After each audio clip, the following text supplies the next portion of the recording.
Last time on Ace Attorney Investigations! Detective Dick Gumshoe reporting for duty. Let me fill you in on what's going on, pal. After we reorganized the files, we found a name written in blood. My name! What the hell's going on? That Ashley tried and failed to pin the murder on me, but then dragged in poor Maggie Byrde to accuse her. That didn't go well either, as Mr. Edgeworth discovered a crucial detail. The killer is a prosecutor? That's definitely looking more and more probable. Then the Ashley accused the victim of being the thief, and then he threw us out of the crime scene. What an asshole! Can we figure out who the culprit is, and why on earth he wanted those files? Find out on Ace Attorney Investigations, next! Best get her view on the victim first. Have you ever met the victim before? Well, I've seen him a couple of times before when I had to go to Mr. Portman's office.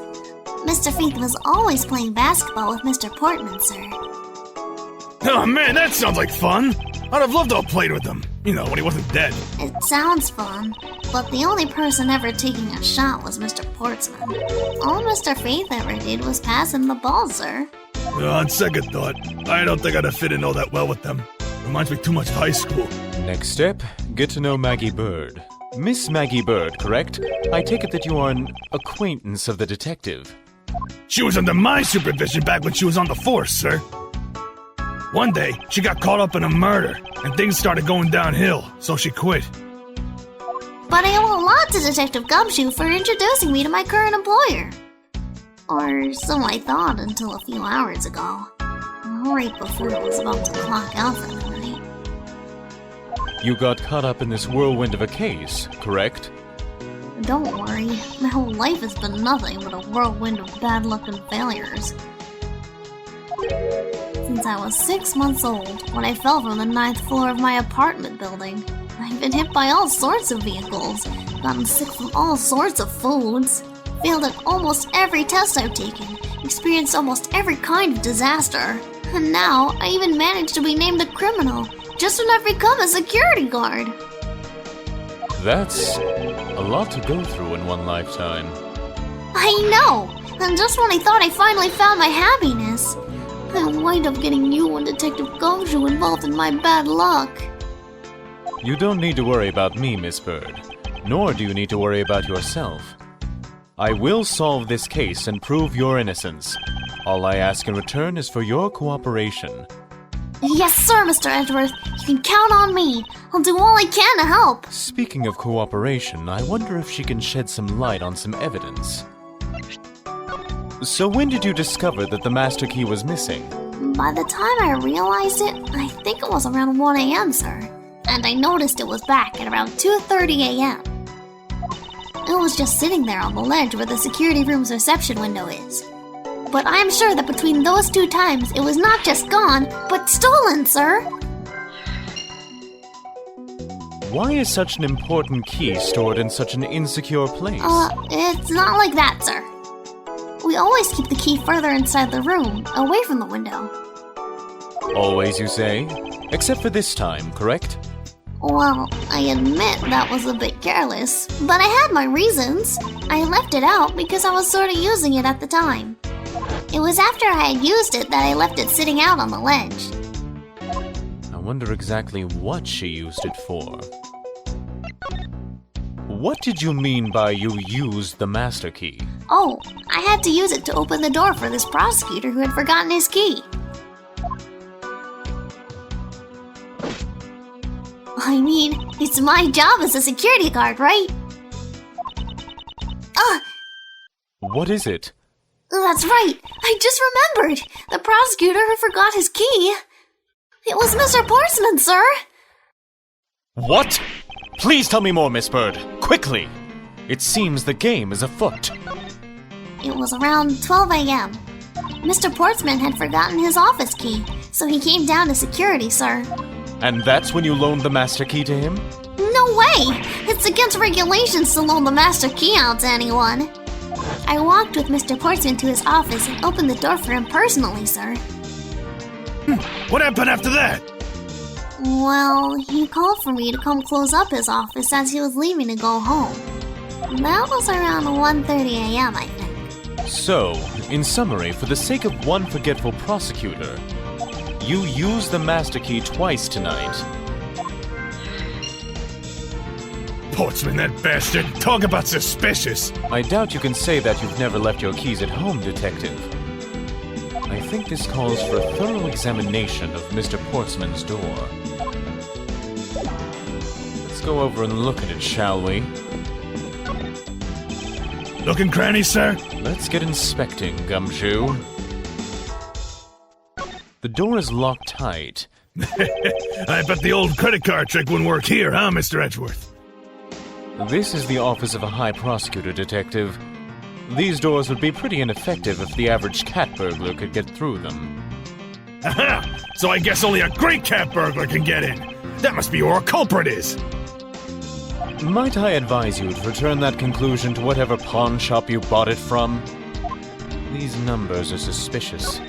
Room 1203. I take it that this is Mr. Portsman's office. Yeah, you can't mistake it because of that basketball hoop, sir. Oh, that reminds me. Mr. Portsman had actually wanted room 1202 really badly. But since you were already occupying it, Mr. Edgeworth, we put him next door, sir. So why was Mr. Portsman so particular about getting room 1202? I'm not sure. But I bet it's because of something like his birthday is December 2nd. Yep, that's gotta be it. I can't think of another reason why. I can think of at least 3. Why am I even wasting time thinking about this? Anything else? A minimalist yet classy door made of top-quality wood. It's kind of majestic, too. Fits in really well with the ambience of the prosecutor's offices. Even Mr. Portsman seems dignified, just because he works behind one of these. Nonsense. A man doesn't become more or less dignified because of where he works. Well, he still seems more dignified than Mr. Payne. That's saying a lot. Mr. Payne? I suppose custodial work can also be dignified. Mr. Payne, where have I heard that name before? It's Mr. Portman's personal basketball hoop. I can't believe he put something like this in the hallway of a prosecutor's office. But you know, it's actually pretty useful, sir. I haven't gotten lost trying to get to your office since it's been here. How long have I had the same office, and yet you still managed to get lost? I believe I've found everything I can out in this hallway. Perhaps it's time to make some connections through logic. I already checked this area earlier, but it never hurts to take another look. Except when there's nothing more to be found. Yes, I do believe it is time to use the power of common sense! I mean logic. Damn you, Gumshoe. Master key was stolen, and someone used the master key. Fairly obvious.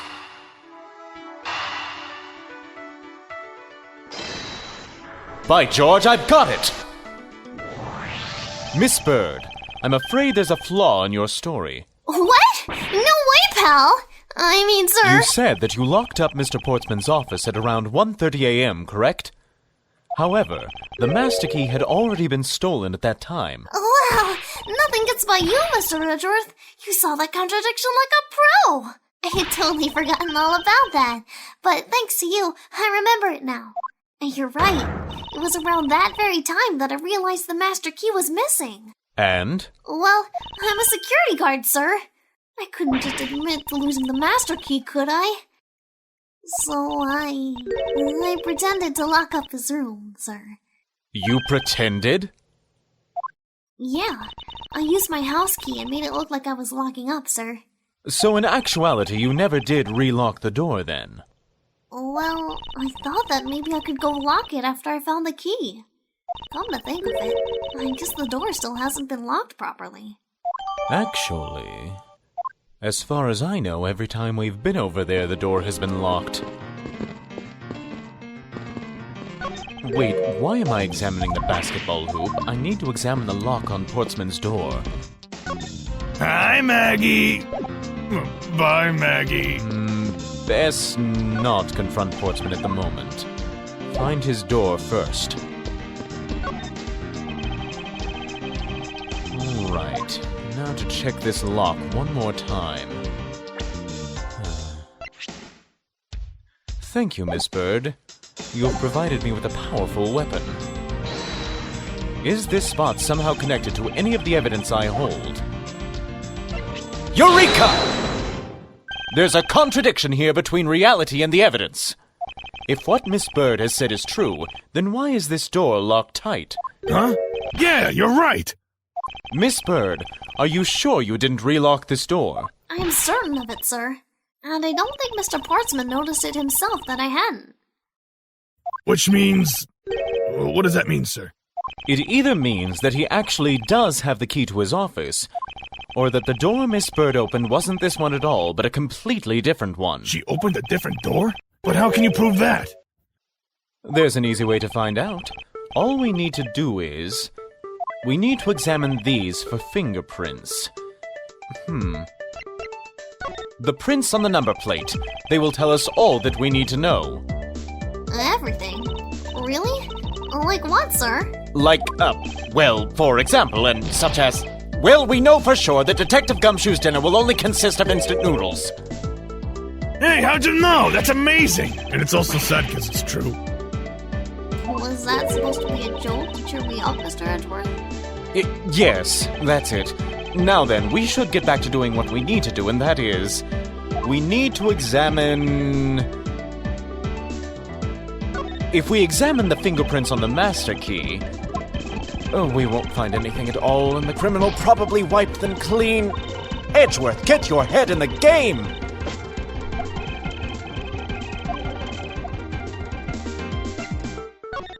The prints on the doorknob will tell us everything.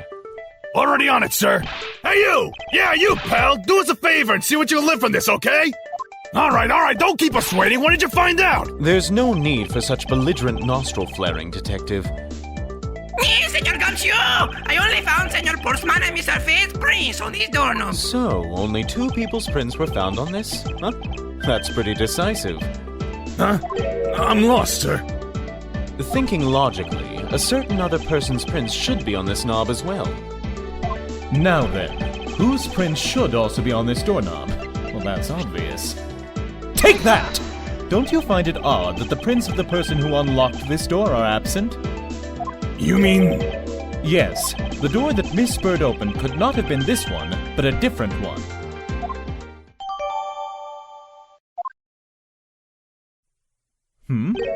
What have we here? I won't rest until I've inspected every suspicious-looking pixel in this game. What is this? Looks like a scrap of paper. I'll get it, sir. Yoink. Yep. Let's see. Oh, there's something written on it. It looks like a note from the victim. Yeah, and it's for Mr. Portsman. Best keep track of this. Anything else? What's this? What are you looking at, sir? Oh, hey, how about a game? That's okay, Detective. I just found the position of this hoop to be a little off. Hey, you're right, sir. I guess it shifted when someone made a swag yellow slam dunk. Come on and slam. And The welcome positioning to of the jail. hoop is Come definitely on and slam. unnatural. If you I'd want better to take jail. note of this.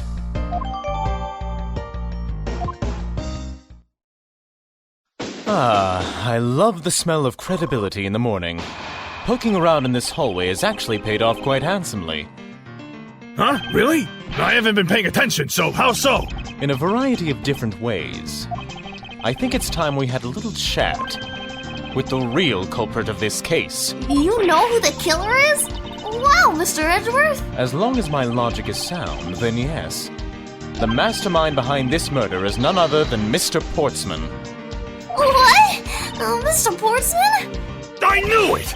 That's exactly what my logic senses were telling me, too! I suspected it was him the instant he accused Maggie of being the killer, sir!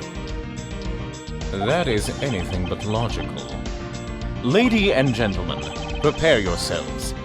Come what may, it's time to knock on truth's door. Ah, I get it.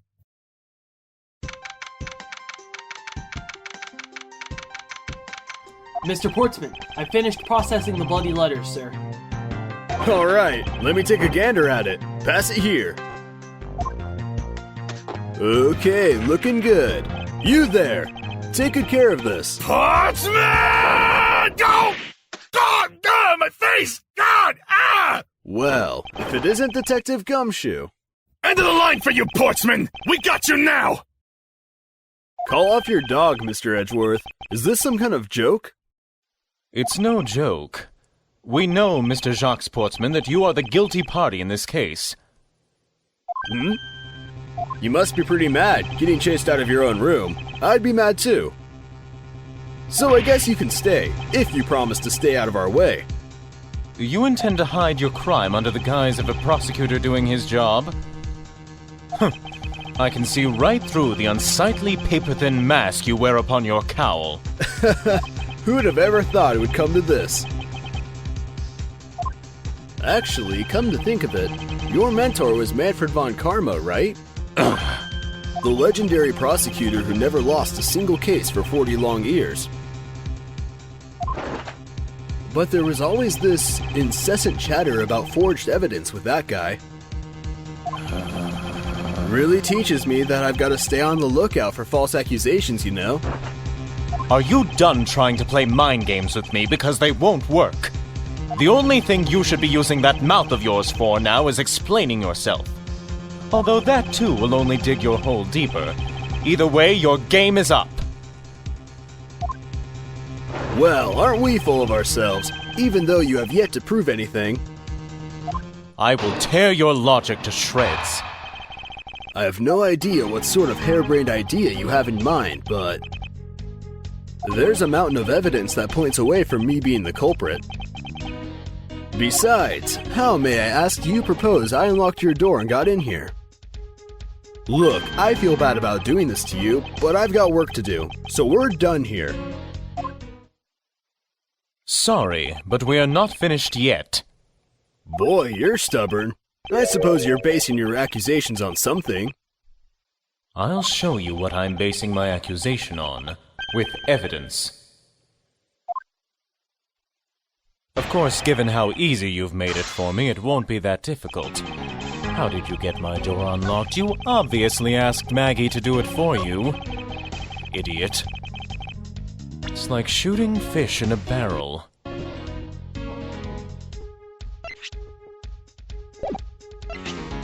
Objection! I believe you were able to open my office door, with the master key, no less. Objection! Wait. Hold on for a sec. I've never laid a finger on that key, as you already know. Precisely. You were able to open my door without lifting a single finger. Well, maybe you did, but only to direct. That's right. You used your finger to direct this person to open my door with the key. Take that! You had asked Miss Byrde to open your own office door for you, yes? Yeah, I kind of forgot my key at home. Happens a bit too often for my taste, you know? But the room you had Miss Byrde open at that time was not your own, was it? What? You have quite the imagination. But why don't we ask the girl herself whose door she opened, shall we? I'm certain that it was Mr. Portsman's door, sir. I checked the number plate to make sure I was opening the right door, sir. See? Miss Byrde backs up my story.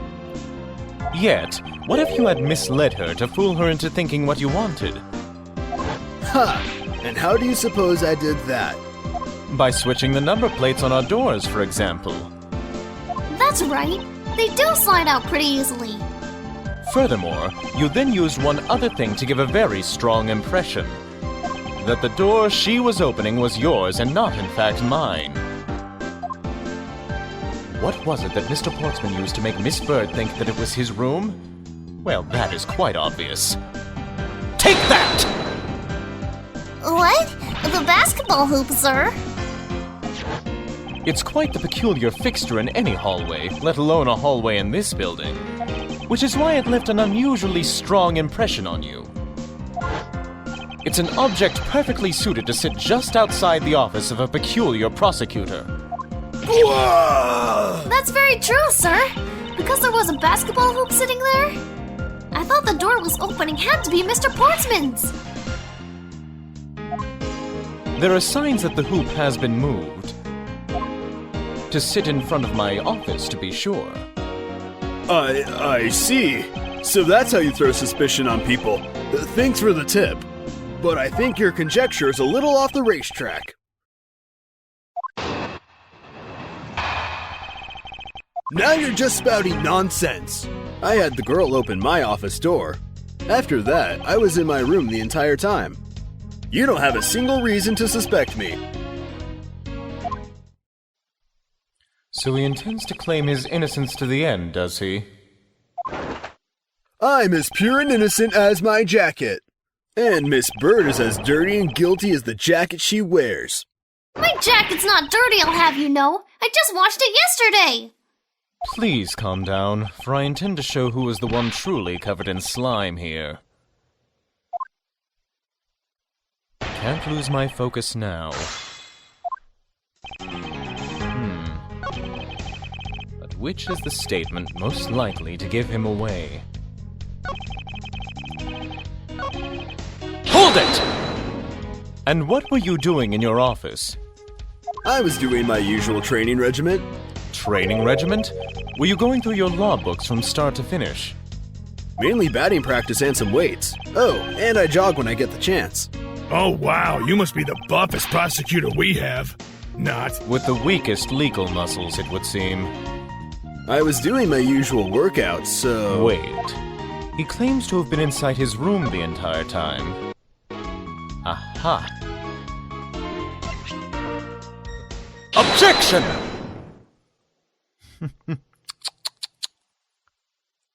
That was a lie. What are you talking about?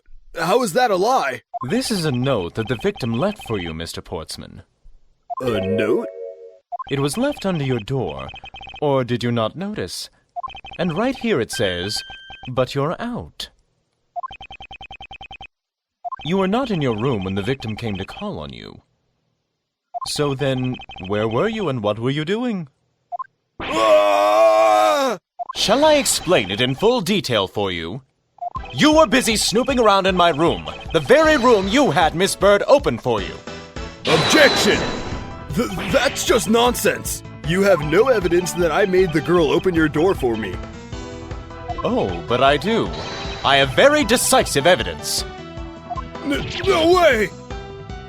This is proof positive that you had Miss Byrde open the door for you. I must say, I'm enjoying watching this brainless pretty boy squirm. Take that! I had your door dusted for prints.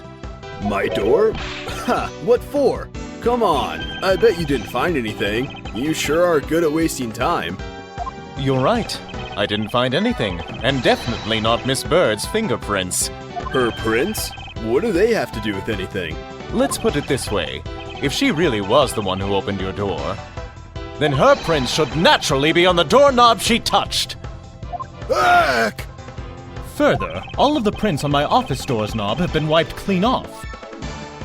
I can only assume it's because Miss Byrde's fingerprints were on it. Don't you think it's time you gave up your charade? We know you stole into my office with the intent of stealing something from me. And Detective Faith found you out. Possibly because he heard sounds coming from a room whose occupant was on leave. Mr. Portsman, you killed Mr. Faith to silence him. And I had the misfortune to return when I did. You had to threaten me as you escaped. As I said when you had the gun to my back, no one gets away with committing murder in my office.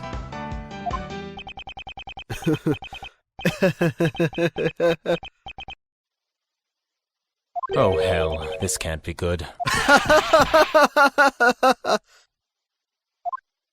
And just what's so funny, pal? Well, the look of stiff seriousness on the face of this office's finest prosecutor, as he makes a huge mistake in accusing me, is simply too much to bear. There's just nothing else like it in the world. What? Mr. Edgeworth just explained it all, and he even backed it up. You're the murderer. Stop trying to be slippery and just admit to the crime already. And as I said earlier, it's all so circumstantial, so full of conjecture. You say you checked my doorknob for prints. Well, I can readily confess that I had wiped that knob down well. Huh? I'm a little obsessive-compulsive, you see. I didn't want to touch a doorknob that you had touched, which is why I wiped the knob down as soon as I could after you opened the door. After that, it makes perfect sense that only Jim's and my own prints would be on there. You bastard! You made that up just now, didn't you? Furthermore, as for the note Jim left for me, do you know exactly when that was? For all we know, he could have left it there before I arrived at the office. Like, early evening, for example. Are you saying you failed to notice a note in your doorway? Hey, even geniuses fail at times.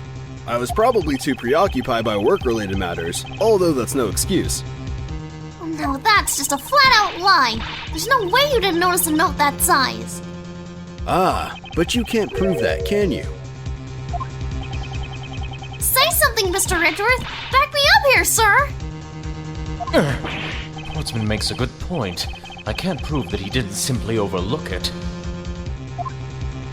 Besides, I have an airtight alibi. Airtight, you say? I only realized that I had one just now as we were talking. I guess it would have been better for all of us if I had told you sooner. Let's hear it now, you Schweinhund. If memory serves, you came back to this office at around 2 a.m., correct? And it was then that you had that unfortunate confrontation at gunpoint with the culprit. But at exactly that time, I was down in criminal affairs. Ask around. I'm sure the other detectives will corroborate my story. It's the perfect alibi. Do you really think it's that perfect? Like I said, I don't care. Ask around all you like. You'll see for yourself. Detective Gumshoe! Sir, yes, sir. I'll go check his alibi. Be right back. Hey, have you guys ever seen this bastard? Oh, you have? Uh-oh. No, Mr. Edgeworth, sir. I think we're in trouble. It's just like Mr. Portsman said. The guys down in criminal affairs said they saw him around 2 a.m. You see? All of the evidence points to him being the culprit, so there must be a contradictory point in his alibi somewhere. I just have to find it and break it open. I can't let Maggie down. Not at this point. But where is the contradiction?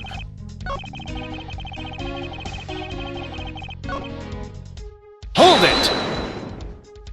So you paid the Criminal Affairs Department a visit? Yep. Right after I left the prosecutor's building, I headed straight for the precinct. Hold it! Well, we did go and ask around to confirm your testimony. And it was just as I said, right? Yes, sir. A number of detectives said they saw you around that time. See? I have the perfect alibi. That's the ace I had up my sleeve. Portsman's alibi may seem perfect at first glance, but I know there's a hole in it somewhere. All I need to do is press him a little and see what comes of it. Time for the right maneuver. Press everything. Hold it! You are correct. It was around 2 a.m. Are you sure? It's really important to me that you're spot on with the time. I remember checking my watch then, and make no mistake, it was 2. Ooh, giving testimony like a pro. Okay, so you came back to your office at 2. Hold it! It is as you say, however. Yes, however, you are the only one who claims to have bumped into the culprit. So tell me, did you see the person's face? Was it me who you saw? It was pitch black, so I couldn't actually see. Objection! Oh, come now, I'm sure you saw something. Try a little harder, why don't you? I'm beginning to feel like I'm the one being interrogated here. Oh well, it doesn't matter if you remember or not. It only matters that you ran into the culprit. Impossible! He actually does have the perfect alibi! What's wrong? Why the sudden sullen look on your face? Can't you say anything back, Mr. Edgeworth? I think we reached the end of the line, and it's time to get off this crazy train. You there! Sir! Please escort the young lady out, but remember, be gentle. The hell you think you're doing, pal? Maggie! Detective Gumshoe!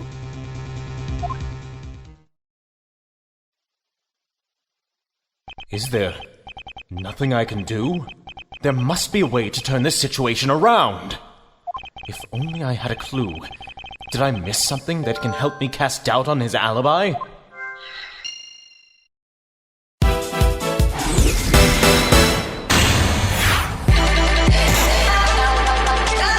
Objection! Objection! Hold it! Hold it! Eureka! Take that! Take that!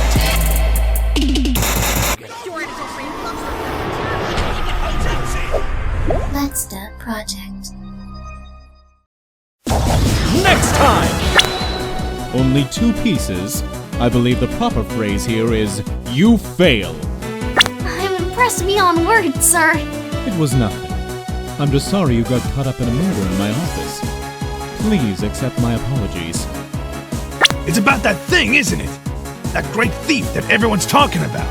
Yes, it is the mark of the great thief Yatagarasu. There are still many more mysteries for us to solve.